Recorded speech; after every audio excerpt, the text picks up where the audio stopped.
There are many things that we can learn by merely considering the achievements of our forebears. It is not difficult to make a new and useful application of some known and appreciated principle. But it is not easy to discover a principle. It is not easy to build without recourse to that which has gone before. And therefore we have a peculiar admiration for these basic thinkers of the race, flourishing in different times, without the facilities and advantages which we take for granted. We have to ask ourselves, how did they achieve these basic principles upon which all later knowledge has come to be built? There seems to be only one possible answer, and that is that there is a source of knowledge within the self, a power of reason to achieve a scientific exactitude, a power of intuition to apprehend the truth of a matter, even though this truth cannot be immediately subjected to scientific verification. We do not know precisely how the philosophy of atomism came into existence. The first atomist is probably not remembered at all. But from the Greek records, it is believed that the theory was first promulgated, at least in Western culture, in Phoenicia, at possibly a period prior to the Trojan War. This would probably mean, by general checking, that the atomic concept came to Greece as early as the 16th to 18th millennium, 18th century BC. This means that it precedes the golden age of Greek philosophy. It contributed to this philosophy. But Greek philosophy was already dependent upon a much earlier tradition. We can therefore only say that what we call today the philosophy of atomism certainly existed at least 4,000 years ago. Also, we know that its original development was largely religious. It was one of the religious convictions that gradually moved into the area of philosophy, and from philosophy in turn was taken over by science in the 17th and 18th centuries of the Christian era. We know, of course, that these first thinkers did not have the full advantage of the long research and thought that man has since devoted to this subject. We are not certain that all of their opinions are true. We suspect, however, that the peculiar integrity which enabled them to establish these basic concepts and hypotheses may also have given them some unusual intuitive grasp of the larger meanings which perhaps we are now ignoring. Certainly, at an early date, atomism became a distinct philosophy, a philosophy of spiritual, intellectual, moral, and also physical significance. With our new developments in the field of atomics, we may therefore contemplate the possibility that here again a philosophical and religious structure may ultimately be built upon a scientific concept. Philosophy and religion made this concept possible. Philosophy and religion must perfect that which has more recently been achieved. In order that we can have some general perspective on this, I have attempted to set some kind of a starting point, to find some mind that in the past gathered up the still earlier fragments and presented them to us in a more consistent, organized pattern. This mind was nearer to the old foundations and therefore may prove especially useful. The first and most important thinker that comes to mind in this relationship is Pythagoras of Samos.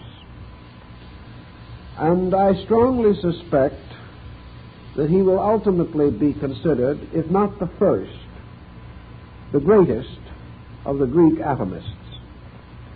Now, we are not inclined to consider Pythagoras in this light.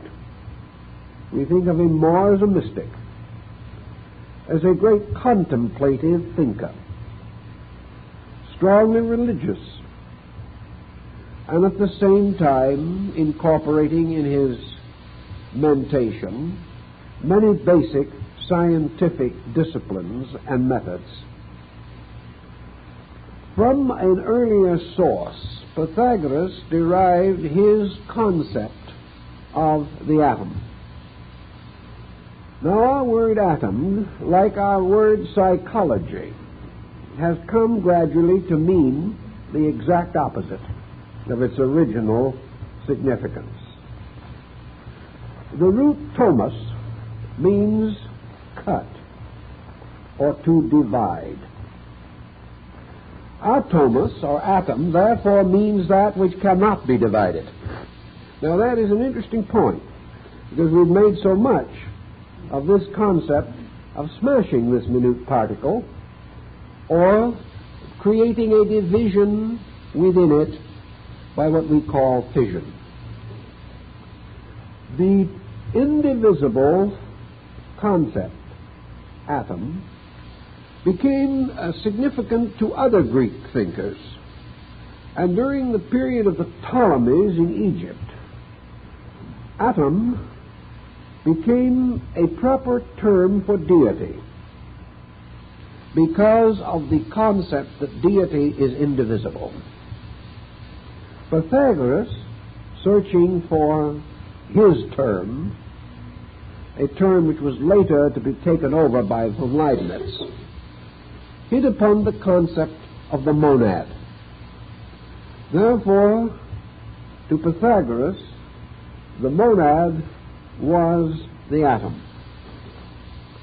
Now, the monad, according to the Pythagorean concept, was an indivisible unit which should not be considered identical with one or any concept of numeration as such. The monad was the seed of number. The monad was number indivisible as absolute and ultimate unity. Therefore, in his thinking, the atom became the sovereign symbol of that which is essentially unchanging, inevitable, indivisible, infinite, and absolute. Pythagoras also pointed out that this term is peculiarly applicable not to great mass, but to an invisible and minute thing, so small that it cannot be seen by the ordinary eyes of man. In these terms also we realize that our older philosophers were functioning without benefit of any instrument or device by means of which minute forms could be examined. The monad of Pythagoras was a philosophic atom, which he regarded as being the indivisible, ultimate smallness, the least comprehensible or conceivable unit that could exist. Pythagoras also, however, gave us a philosophical point which may have bearing upon our modern thinking, namely that this unit, immeasurably small, became the peculiar symbol and emblem of totality itself. This was the thing minute, but also possessing the ultimate quality of power, unity. Therefore, the atom was not only the smallest of all things, but the most perfect. Being most perfect, it was most like the infinite itself. And the atom, therefore, became the symbol of the continuing seed of existence, a very minute seed from which all things must by their natures grow. Therefore, he termed this monad a seminal principle, a principle seed-like, capable of continually unfolding according to a principle. Now, Pythagoras was already well enough aware of the general principles to conceive that the unfoldment of the atom, or the primary seed, could only be attained because this seed was able to gather to itself other atoms like itself, and that growth was therefore an increasing aggregate of unchanging energy substance units. By this we mean that the atom actually did not merely extend itself. It exercised a kind of influence or force by means of which it attracted and repelled, attracting according to one nature and repelling according to another. The continual attracting of atoms means the increase of mass. The division or breaking down, the repulsion of atoms, means the reduction of mass. The attraction and repulsion of atoms is due to another principle, this principle called energy. Therefore, the increase of energy activates atomic structure. The decrease of energy subtracts from atomic structure. The moment two or more atoms are brought together, a change takes place, for out of this union is produced the foundation or basis of mass. Mass is no longer composed primarily of parts. Intellectually, it is a continually developing unit. Therefore, mass represents a new kind of structure. But this structure is also, by its own nature, monadal or unified. It differs, however, from the basic atom or monad in one particular. This compound is dissolvable. For all things composed of parts can be dissolved by the dissolution of the parts. when all dissolution takes place to its infinite degree, and nothing remains that is separable, that which does remain is atom, which is no longer susceptible of further division. The Pythagorean concept was taken over by Leucippus, a philosopher following Pythagoras and preceding the period of Plato and Aristotle. Leucippus had one or two further contributions to make. He was the first to point out that the universe itself could be divided into two essential qualities, conditions, or states. One of these he called ends, and the other he called non-ends. Ends is something. Non-ends is not something. That which is not something is nothing. That which is something must forever exist. And when all and every change has taken place in the condition of that which is something, it must be reduced to the basic symbol, something. And this basic symbol of something is atom. This was perhaps his most luminous contribution to our problem. He did not, however, proceed as far as another philosopher who preceded him. And this other philosopher gave us the theory which we now associate with the atomic philosophy of Democritus. This philosophy has to do with the final organization of the entire concept of ends and non-ends. So we will try to get a pretty fair survey of this, for it is in turn from him that the Platonic and Socratic concepts of atoms gradually integrated to reach the highest condition or state which they attained in the Greek classical world.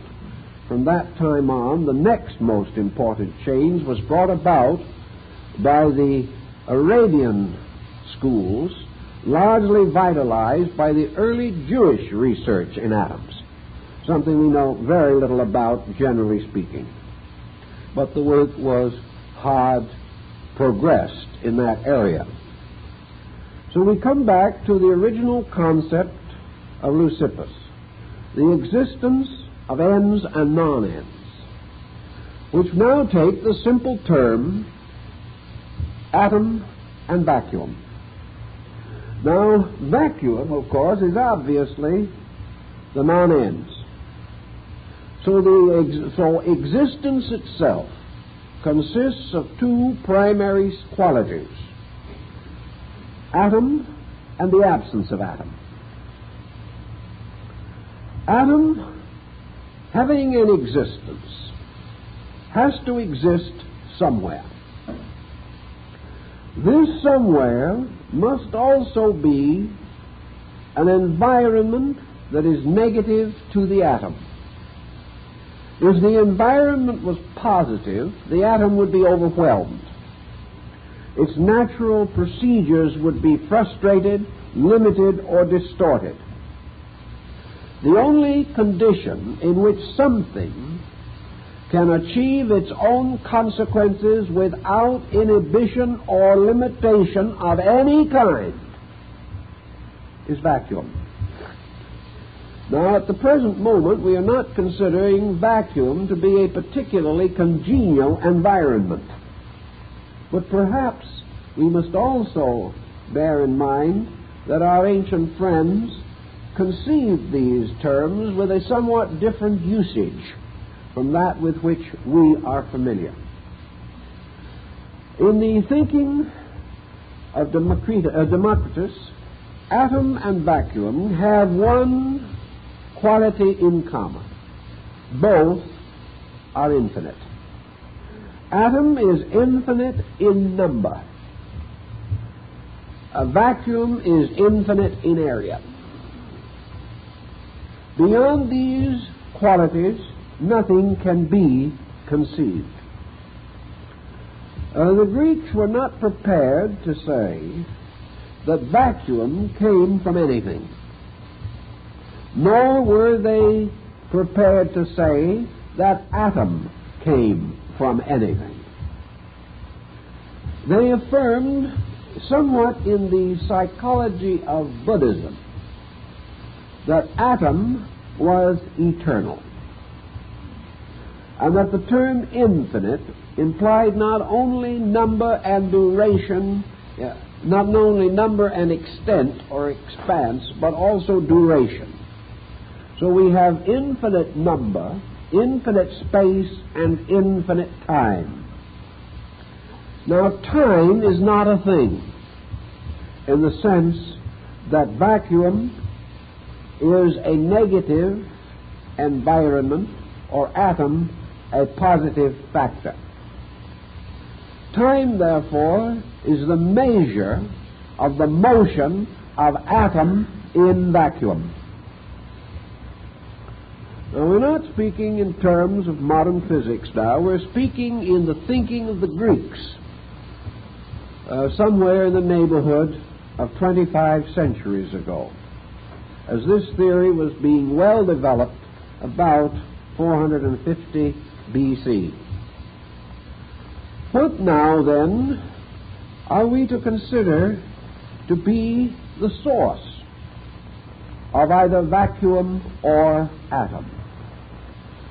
Our philosopher tells us that there is no source, that these two are co-eternally existing,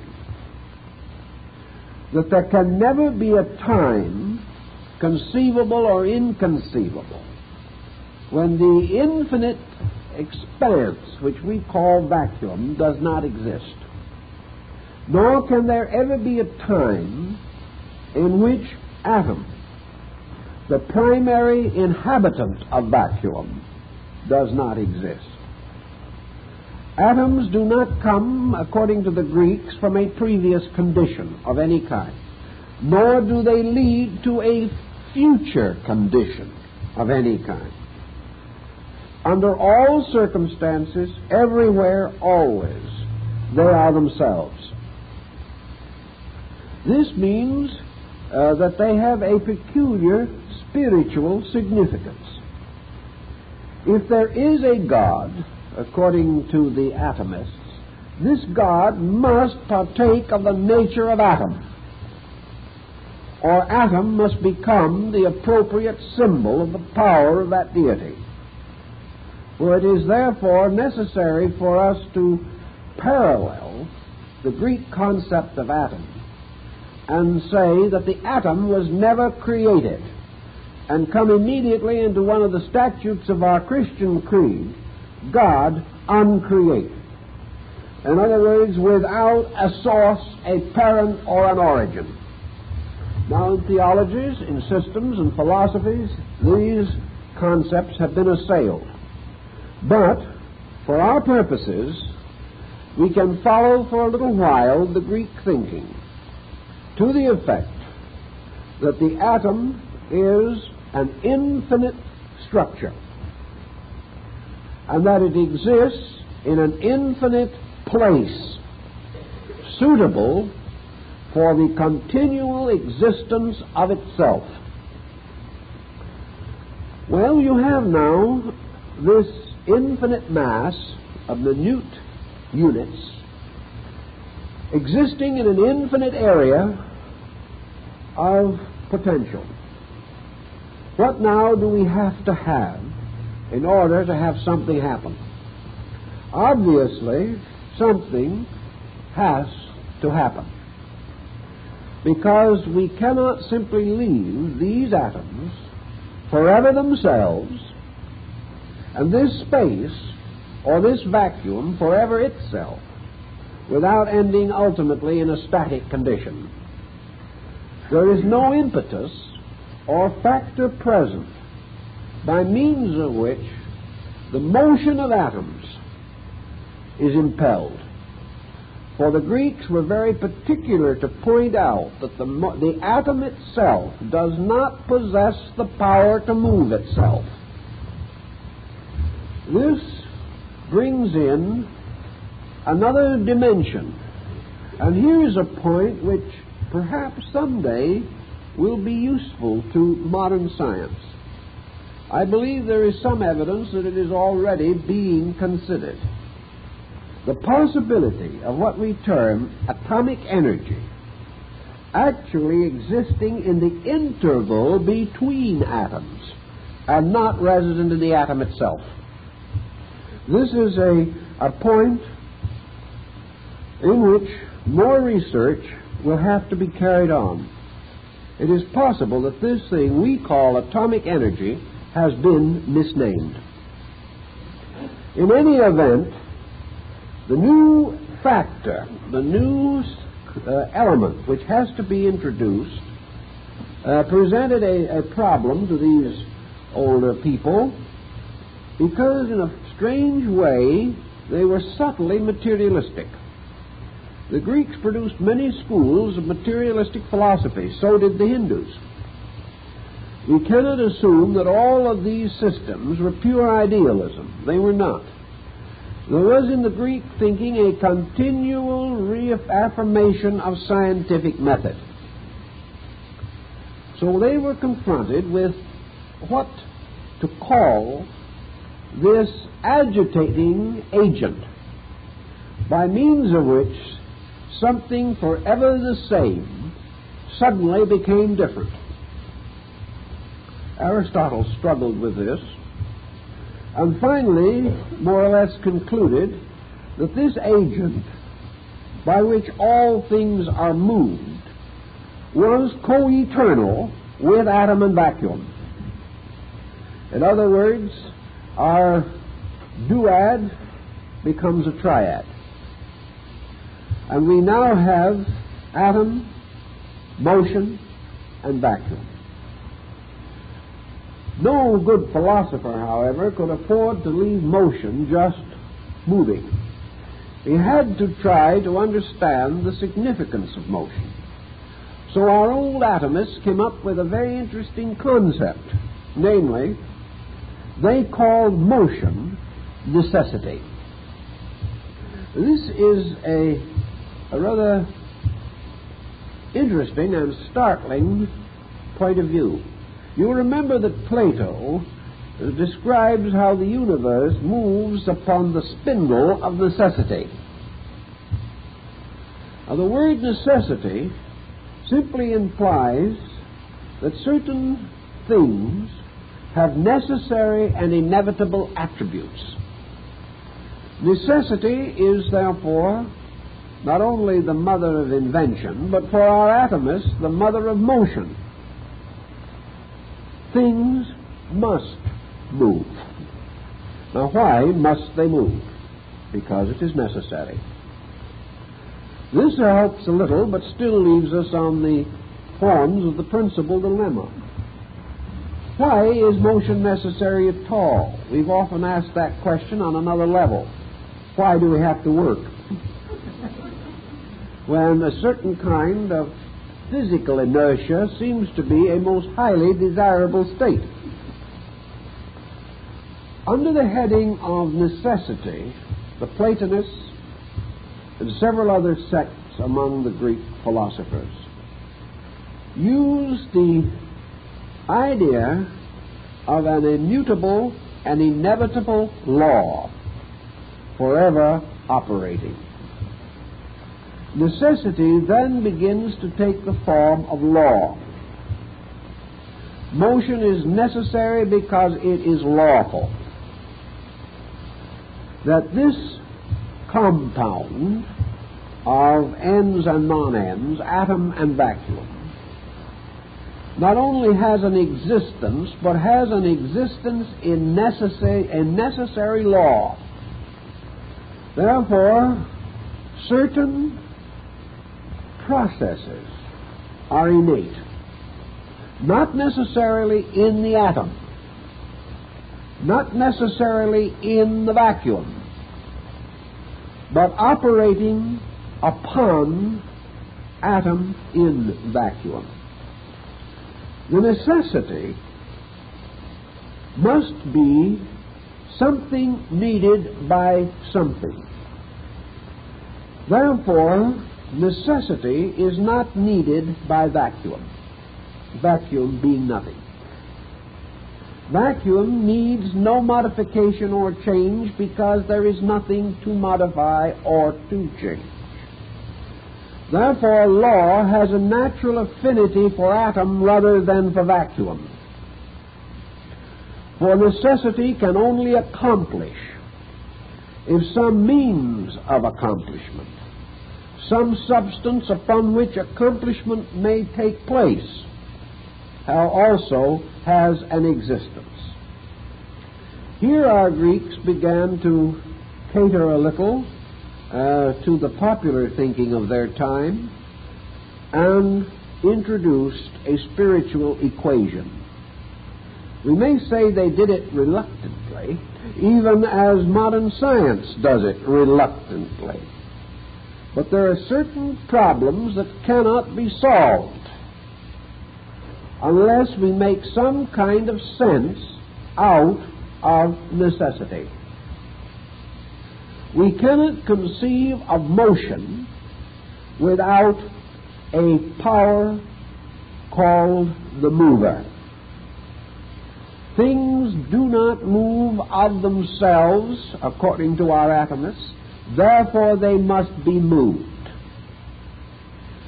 They cannot be moved by vacuum because nothing can move anything.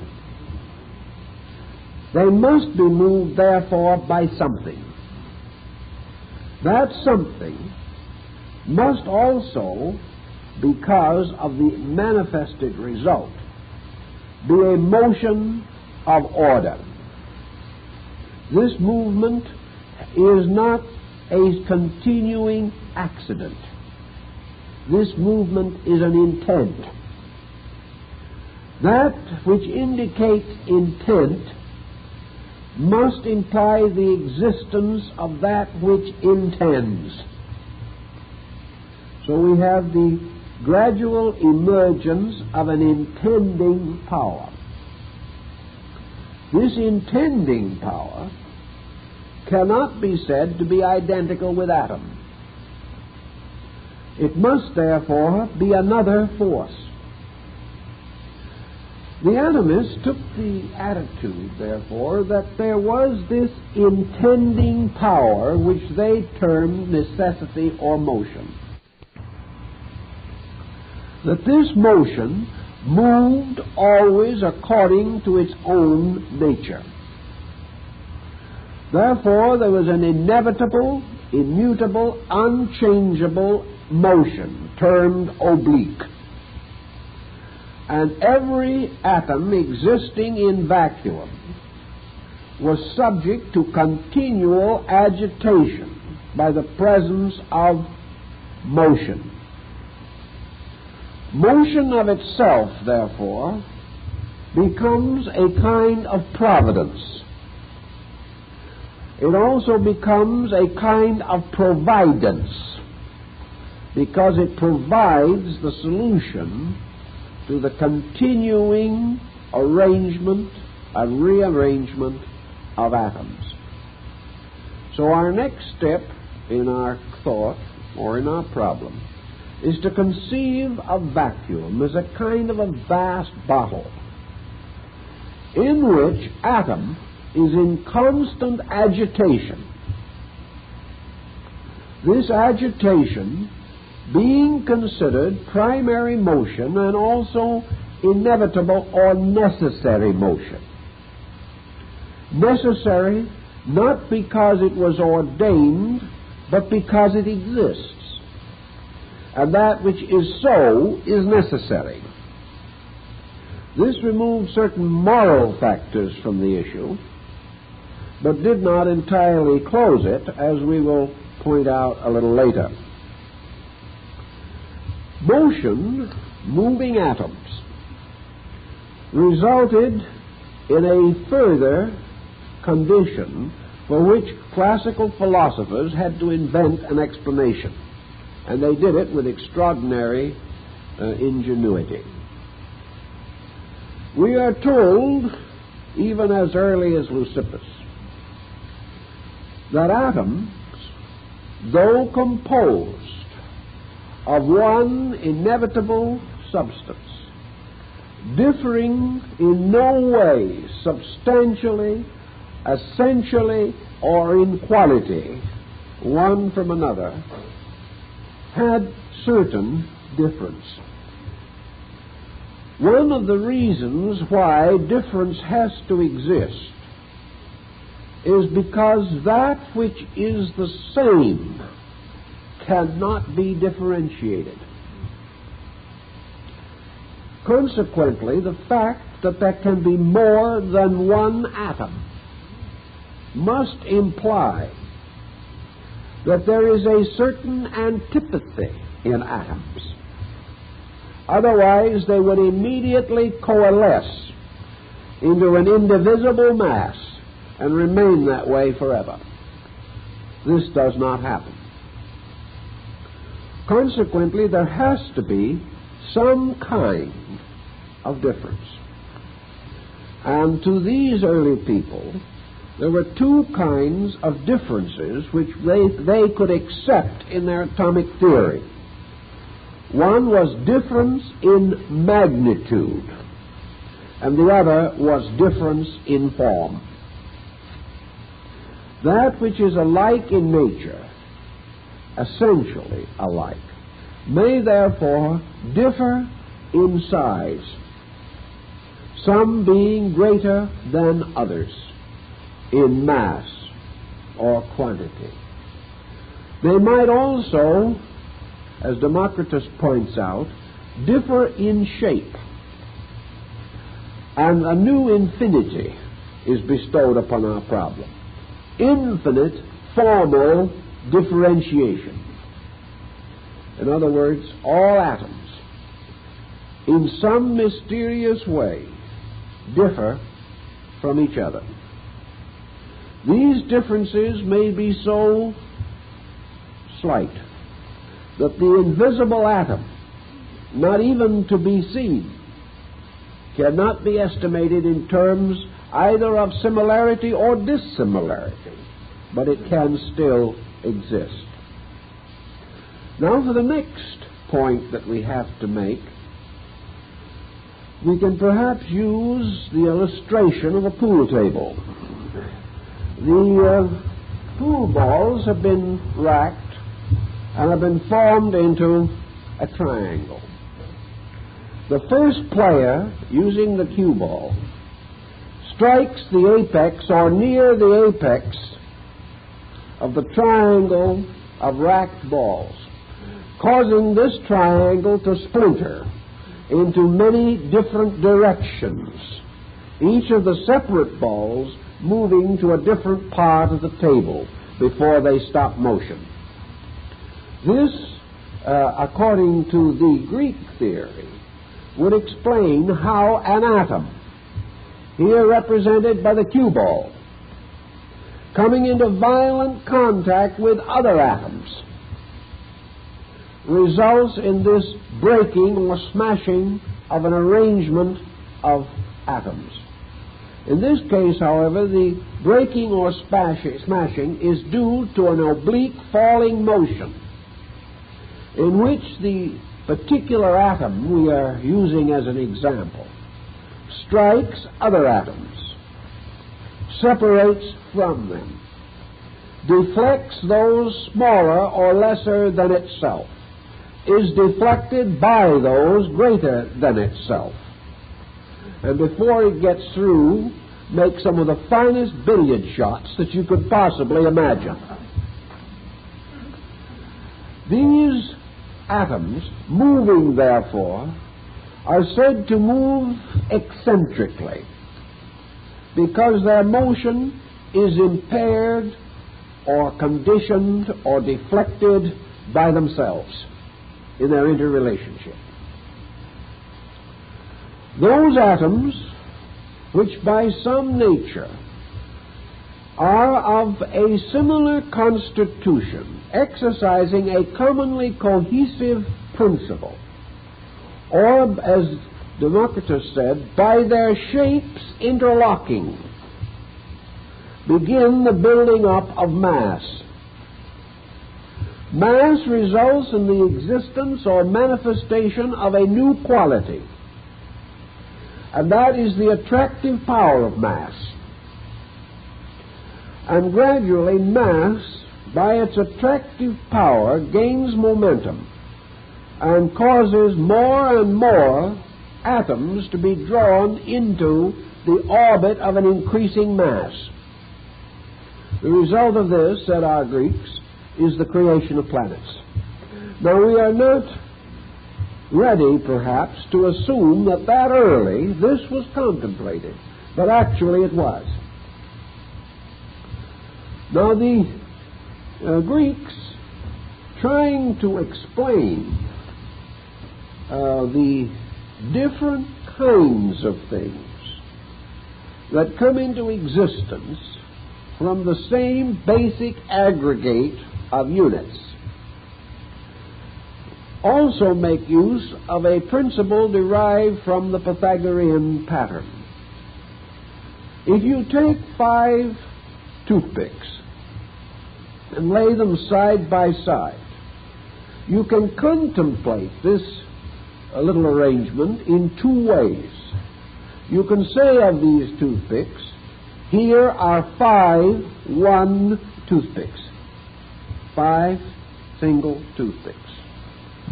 Or you can simply say, this is 5. Now, 5 is not identical with 5 ones. It is a new concept. It is a new existence because 5 ones are separate things. The 5 is a unity composed of 5 parts. So the tendency of the mind is forever to conceive number in terms of unity. And wherever we transform the concept of separate units into any type of compound figuration, we create archetypal patterns, which Pythagoras called the numbers. If with this 5, which we have thus created, we remove a toothpick, immediately 5 as a unit or unity ceases to exist. And in its place is generated a new unity called 4. 4 is not just 4 ones. If to these 5 original toothpicks we add another, then the unit 5 disappears, and in its place is a new archetypal concept, 6. Thus, in all things, as the Greeks pointed out, the shape of the number 6, when you draw it, is different from the shape of the number 5.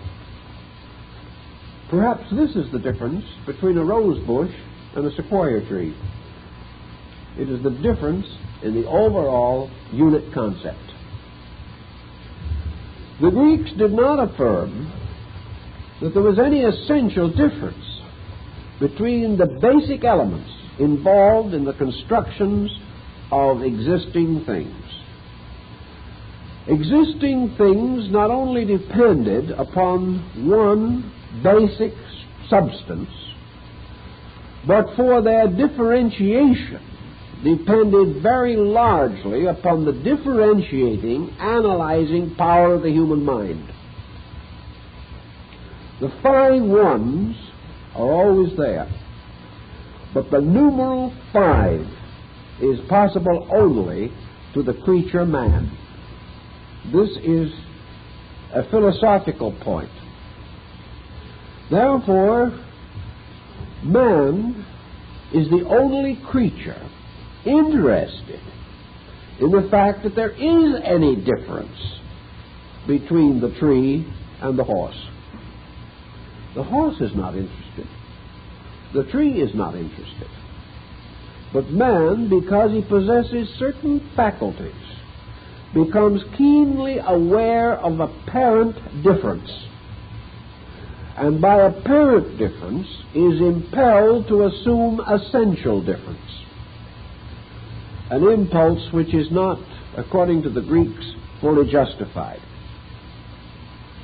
So now we have not only the problem of explaining the accumulation of formal structure, but we come right down to something that we can't deny today, although we do not understand it perhaps very much better than the Greek did. Namely, that something, they call it the atom, is the common denominator of everything that has an existence. The only thing which is not included among those things over which the atom exercises this common denominative power is vacuum.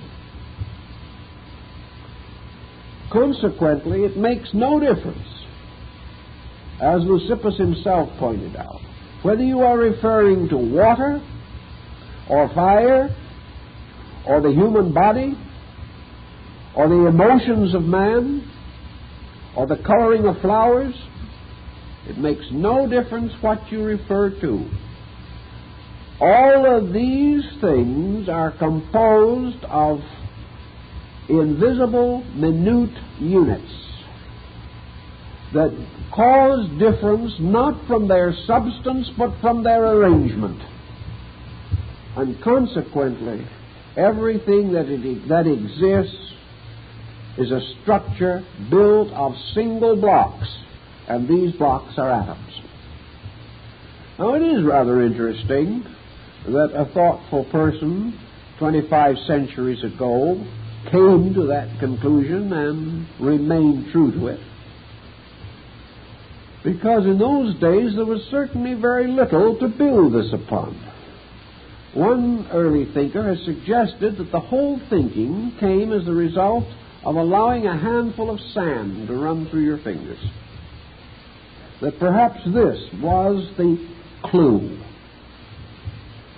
And the gradual recognition that by mixing certain cements with this sand you could create permanent blocks that could be used for various purposes.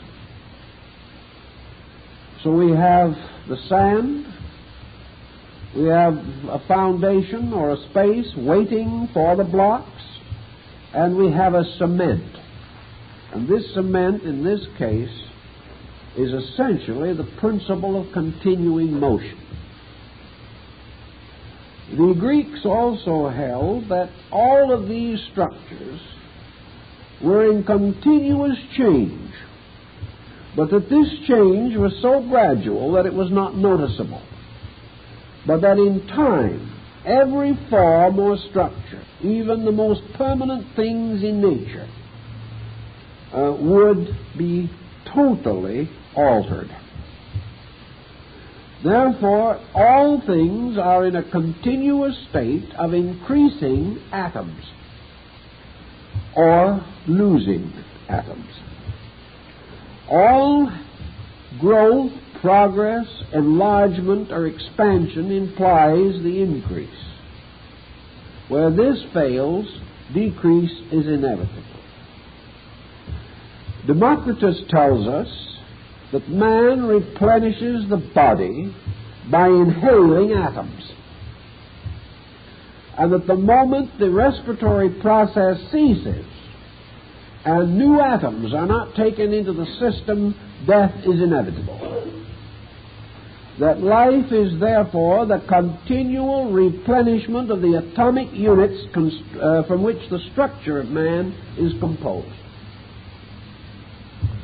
Now, we probably don't agree in everything with this, but it was pretty good thinking for its time.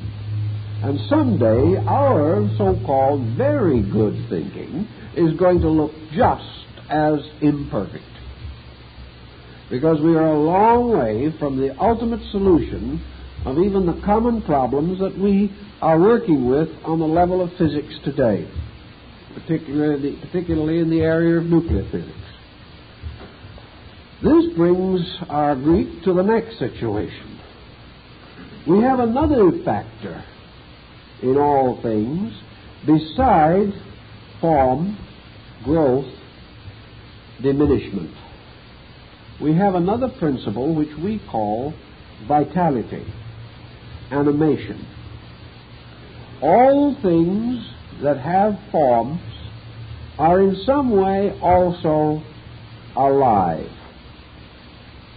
Now, actually, the atom, as such, as visualized by the ancients, was neither alive nor dead. It was simply a minute, indivisible thing. Yet out of the aggregation of these atoms, there comes a structure which in turn begins to manifest peculiarities and characteristics. In some of these structures, as in the bird, we find the magnificence of flight. In others, as the plant, wonderful shapes and forms and patterns with magnificent color. We also find that these forms, composed of atoms, develop the power of propagating themselves. And this became quite a serious matter. For although the Greeks were perfectly willing to recognize the building of the new body as merely a repetition of the process of the integration of atoms, they were still up against many very difficult situations upon which to build solutions. So, Democritus tells us of another thing, that what we call mind is also an aggregate of atoms. Emotions are aggregates of atoms. Dreams, which we consider fantasies, are temporary aggregates of atomic patterns within the mind. That any form of any kind which can be conceived or imagined, visualized, or brought into existence upon any level of awareness, subjective or objective, if it has an appearance, if it can be differentiated from nothing, it must be something. And if it is something, it is atoms.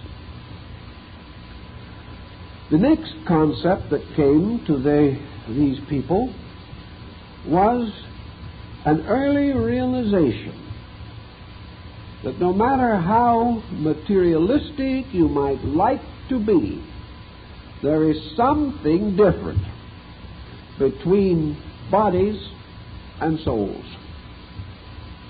Now, this was a rather difficult one. Souls and bodies could have one common denominator: atoms. This was not too difficult because atoms being invisible anyway,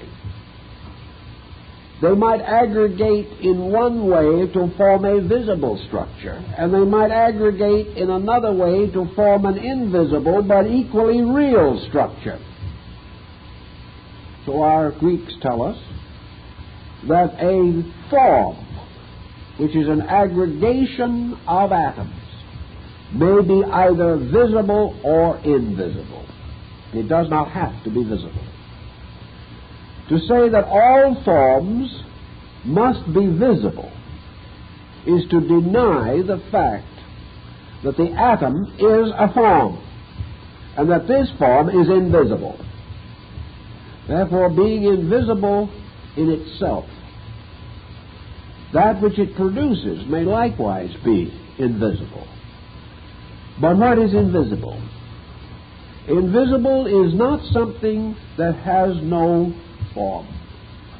Invisible is that which cannot be cognized by the faculty range of the human sensory perceptions. Consequently, we have arbitrarily created a concept. It is visible, it is so. It is invisible, it is not so. Depending entirely for this concept upon the limited range of our own visual faculty. The Greeks had outgrown that thought long before the beginning of the rise of modern thinking. They were perfectly aware that wind is invisible, except that it can be felt. That soul is invisible, but it also can be felt. And this feeling is an experiencing, a discovery through use, a discovery through the fact that we apprehend a power without being able to define the boundaries of the form of that power. The atomists would have gone far enough to say that even a sound spoken could not be heard did it not create an atomic pattern. That we hear because sound has become a form or has gathered atoms. But this type of form or gathering of atoms is not visible, but it can be heard. Therefore, different sensory perceptions may therefore be capable of becoming aware of different atomic compounds. We can't differ too much from this, or from their concept that the odor of a flower was due to atoms thrown off from that flower, which could be measured because they struck against the very subtle substances of the olfactory nerve, producing inevitable reflexes in the brain. So our atoms can form many different types of structures. And one of the structures that they formed was the soul. Now, it's not too difficult to create a soul. It is just another kind of body until you reach a certain point. And then you have to either step into new ground, or else you have to fall back upon this process of regressive evasion. We have to say that the soul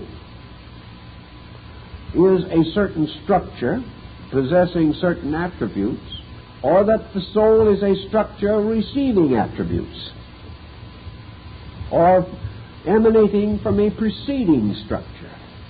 Now the Greeks say to us, we know that physically forms, particularly animal, human, plant, reproduce their kind.